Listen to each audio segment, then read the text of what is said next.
Well, you've all heard it, the biotech myth that feeding billions of people necessitates genetically engineering crops with GMOs. Well, this is said to be debunked now by this nonprofit health organization, Environmental Working Group. They released this report on Tuesday titled Feeding the World Without GMOs. They argue that investments in genetically modified organisms, or GMOs, have failed to expand the global food security. It advocates that more traditional methods show to actually increase the food supply. They say over the past 20 years, the reports show that global crop yields have only grown 20% with this biotechnology. Now, they say that the more dominant source of yield comes from traditional crossbreeding.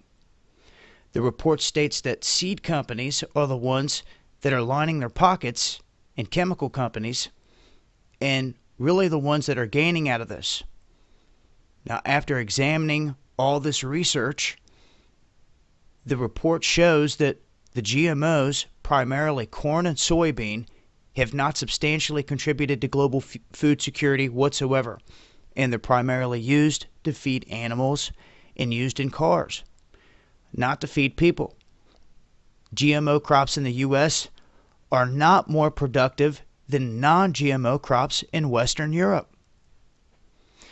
A recent case study in Africa also found that crops that were crossbred for drought tolerance using traditional techniques, no GMOs, anything like that, just traditional techniques, improved the yields by 30%.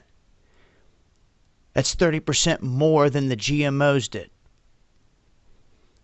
So they're saying in this report that the proof is in the numbers.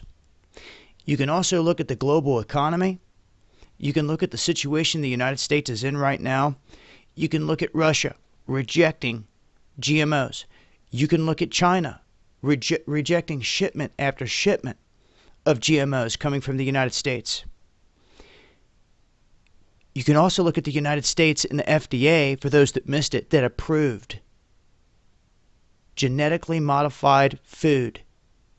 These Arctic apples, I think they're Okanagan. They're labeled Arctic. They don't brown. Yes, those are GMO, and the FDA stamped them here this past month as edible for humans, and I don't think not even a quarter of the population noticed. And that's the facts. I'll leave links with more info. This has been Dabu7. Peace.